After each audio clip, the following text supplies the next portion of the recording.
All right, guys, how are we doing today? I hope we are all doing well. Today, we are going to talk about really the reaction from the rest of the world to European industrialization.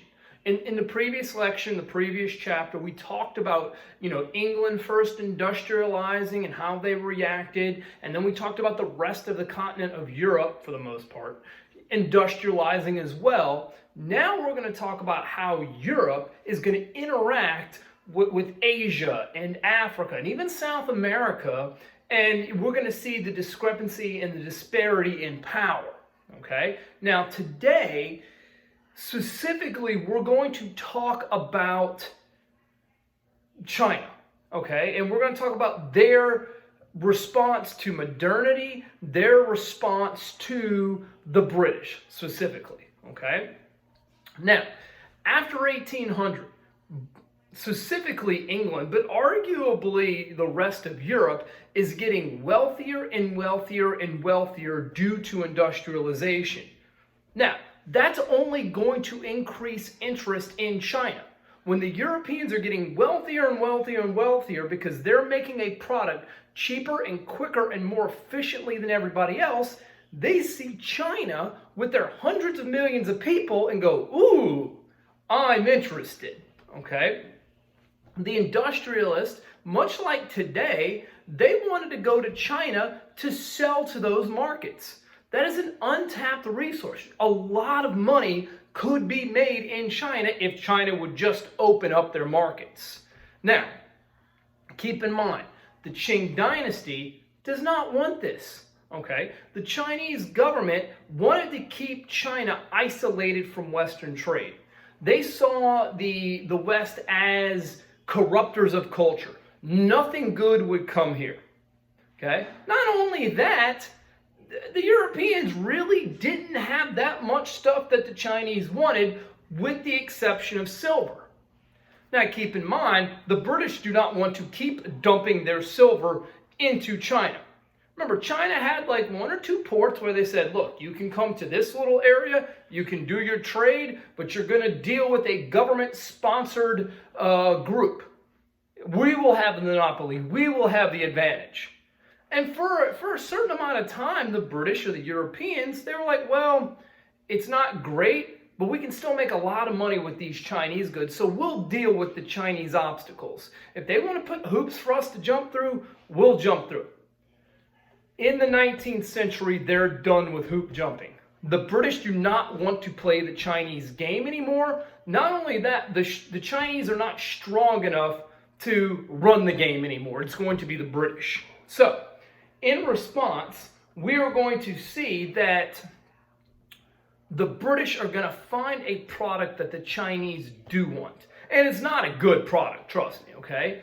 The British are going to push opium in China, okay? So, and keep in mind, they're smuggling it in. The Chinese do not want opium in China, and we'll talk about why in a second, but the British are smuggling in the opium that they are making in India into China.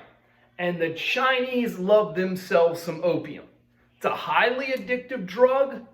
Think of it maybe as heroin, okay? Heroin is an opiate derivative, okay? So you have a highly addictive drug that is in high demand in China.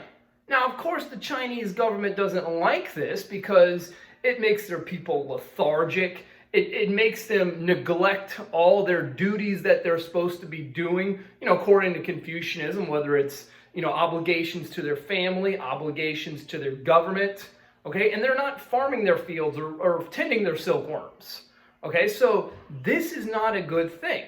Now, look, ironically, the British in England or in Scotland, they're banning opium. Like, they're trying to limit the amount of opium that's coming into England, but they have no problem pushing all that opium into China. Now, that being said, something pretty important here. The Chinese, they want their opium. The British want to sell them the opium. And the British are selling it for silver. Now, this is a big deal because this is the first time that we see the silver leave China as opposed to going into China. Now, of course, the British, they would take the silver, trade it into India actually for tea, and then bring the tea back into England where they could sell it for a high profit. Okay? Now, you have to understand this too. The Qing does not want the British there. Okay? They don't want them there economically necessarily, and they sure as heck don't want the British there politically.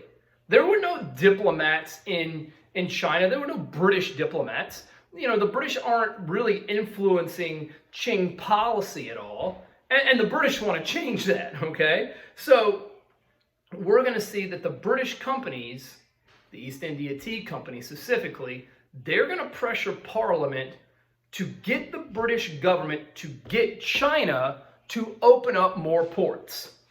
The East India Tea Company is going into Parliament saying the Chinese don't want to play ball. And we need them to play ball so we can make more money. Us making more money will benefit you too.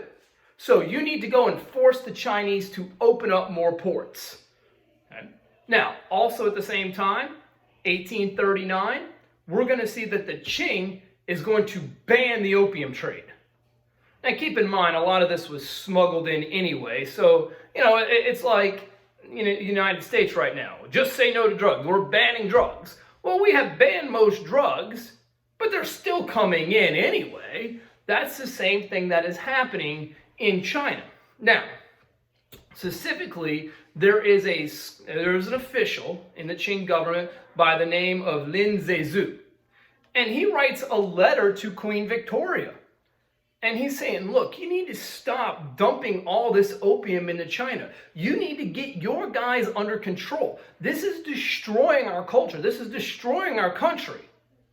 And of course, Queen Victoria responds, look, this isn't about opium.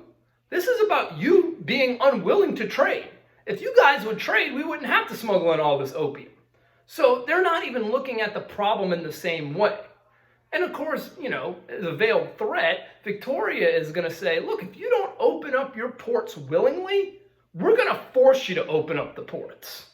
And keep in mind, with industrialization, Britain can do absolutely that. And that's what they do. So we're going to see from 1839 to 1842, you're going to have what's called the Opium War. Now, there's actually going to be a lot of opium wars. Okay, there's more than one. But the first one really sets the tone. The British are going to use their powers of industrialization. They have the best toys. They have iron gunboats that sail on the coast of China. And they just start bombarding these coastal cities. They don't even necessarily go inland yet. They're just sitting off the coast with their big guns and just bombarding Chinese cities. And there's nothing the Qing can do about it. What, are they going to sail their little junks and attack the iron gunboats? No. There is nothing the Chinese can do about it. It is a humiliating defeat.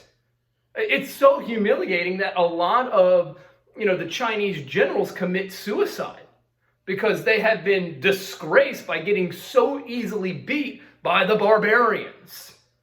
And they just start committing suicide. So it is a beatdown. Now, the first Opium War is really going to end in 1842 when the British sail up the Yangtze River. And they threaten to bomb Nanjing.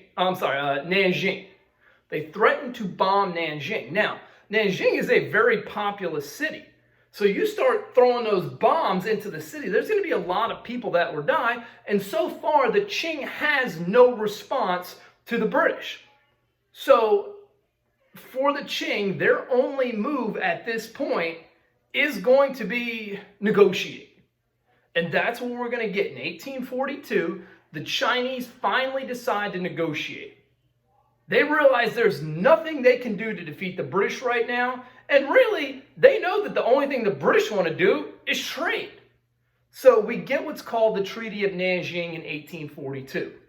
Now, this is not an equal treaty. I guess like most wars, when you end it, there's a winner and a loser. The winner is going to get more stuff than the loser. Okay? So, with the Treaty of Nanjing, first thing, okay, it's going to open up 5 ports. okay, China will open up 5 ports to the British. British wanted more trade, 5 more ports, here you go. Hong Kong is given to British control. Now, Hong Kong will be a part of Britain. Okay, number 2. And then the third thing, and this one's pretty important, the British are granted extraterritoriality. Now, that's a big word. Let's kind of break it down. Extraterritoriality. It means that those British merchants that are going into China, they are not under Chinese law. When they go into China, even though they're in China, they're not under Chinese law because they're British. They're under British law. Okay? Which opens up a whole new can of worms for the Chinese. Like, you really can't do anything to these British merchants in China. Okay? Now, that being said, we go a couple years. And it's great for the British. They're trading more. They're making more money. But they realize we only have 5 ports. You know, we would be making so much more money if we had more ports open. So, of course, this is going to lead us into the Second Opium War. Okay, and we're going to see that the Europeans, they said, look, we want more ports. The Chinese say, no, man, Treaty of Nanjing, you get 5, you got Hong Kong, extraterritoriality. We're not budging. So this leads to another Opium War. Okay, so in 1856, the British roll on in. Except now it's going to be the British and the French because the French won on this game. So they're moving in. Now, they go to Beijing, all right? They attack Beijing. Now, they stop short of going into the Forbidden City. That's where the emperor lives. Because their goal is not to overthrow the Qing. If they go into the Forbidden City and they either kill the emperor or take him hostage, well, then what are you going to do? You just broke it, now you got to fix it. Their goal is not to overthrow China and paint it, you know, the British color on the map. Their goal is to go in and make more money. So they don't want to overthrow the Qing, they just want them to make more concessions. And of course, the Qing will make more concessions. First thing, they open up more ports. Okay? They open up many more ports. Okay? Second thing, there's 2 international settlements now. Shanghai and Guangzhou. Those will be and really they're enclaves. They're cities that are in China, but really only Europeans live there. Okay? And we've talked about enclaves before. Okay? Now, the Chinese also agreed to have a full-time British ambassador in the Qing court. Also, the Chinese said, okay, we'll stop calling you guys barbarians in official documents. I mean, really, after the Opium Wars, you have to understand, the smack has been laid down. The British, and then later the French, and then other Europeans, they show China that you are not on our level. And if you want to try to, you know, fight Ali, you're going to get smacked. You're going to get knocked out. And really, China can't do anything about this in the 19th century. And it's a really disastrous position to be in. Okay? Now, in the next video, we're going to talk about how the Chinese people respond to this. See you in a second.